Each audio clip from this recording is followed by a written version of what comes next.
Anyway, we start today with a question. Remember Eric Mangini's nickname when the Browns hired him? That's right, Mangenius. Mike Holmgren, said to be a brilliant evaluator of quarterbacks, at least until, Brandon Weeden. Joe Banner, smartest guy in the room, believed analytics could provide epiphanies in talent evaluation and game planning. Ray Farmer, Duke educated, they told us. Now that the Browns have doubled down on high SAT scores in promoting Sashi Brown and hiring Paul DePodesta, it's fair to ask what it all means.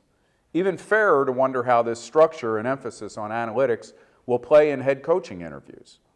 My guess is that it will narrow the candidate pool, if not as much as Banner's ego and Lombardi's reputation did, but enough to be a concern for an organization that could use, above all else, a great head football coach.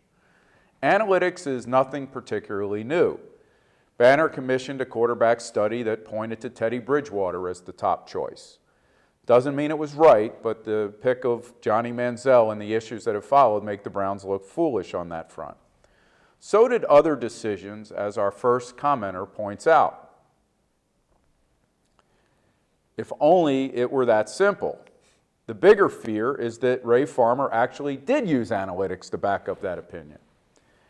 Our second comment captures what I believe is the mood of most Browns fans, that analytics and how the Browns have structured their organization can't make things much worse.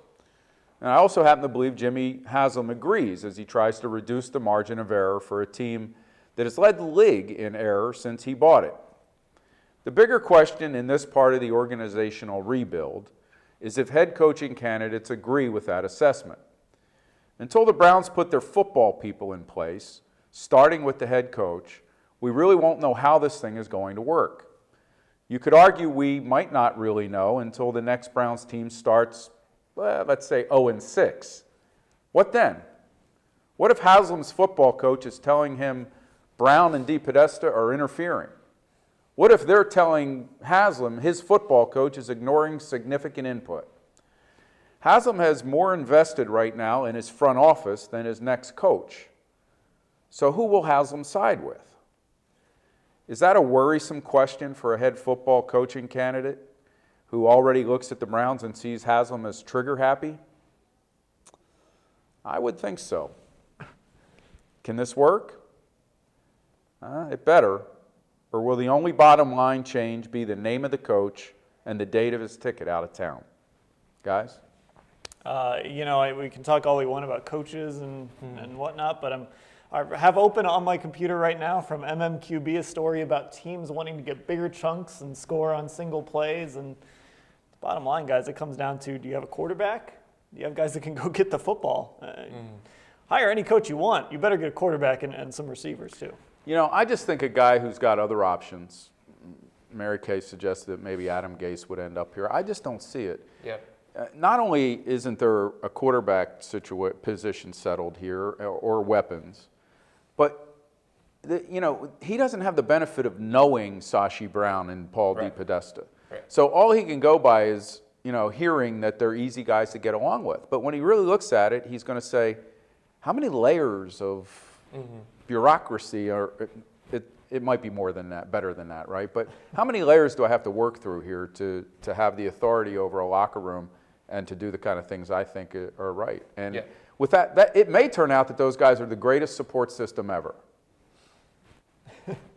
Brown's history speaks otherwise. Yeah, and why would you take a chance on that if you saw a traditional operation where you had say in maybe the 53-man roster?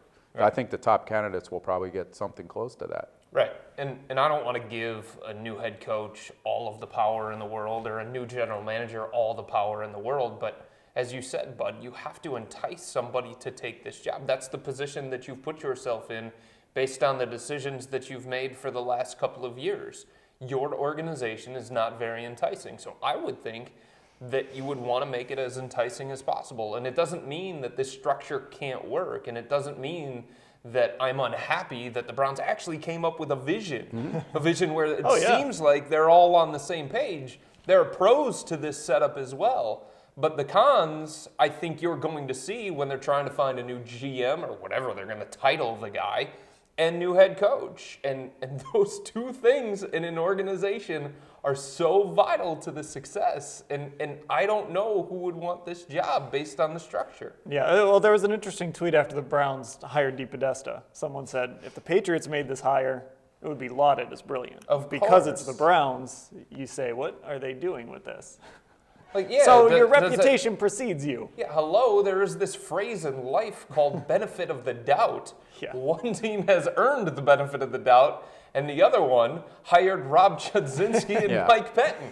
And the bottom, it's talent. It's all about talent. Well, yeah, You gotta and get the guys. if the Patriots had done that, Dan, people would look and say, that's another component to what is already a strong football organization. When it happens here, especially with these two hires still with, out there, you look and you go, who knows anything about football in this group? Right. That's fair. All right, that'll do it for Sports Insider. Thanks to Chris Haynes, Mary Kay Cabot, Paul Hoynes, and of course Bud Shaw. For Chris Fedor, I'm Dan Lobby. Thanks for watching.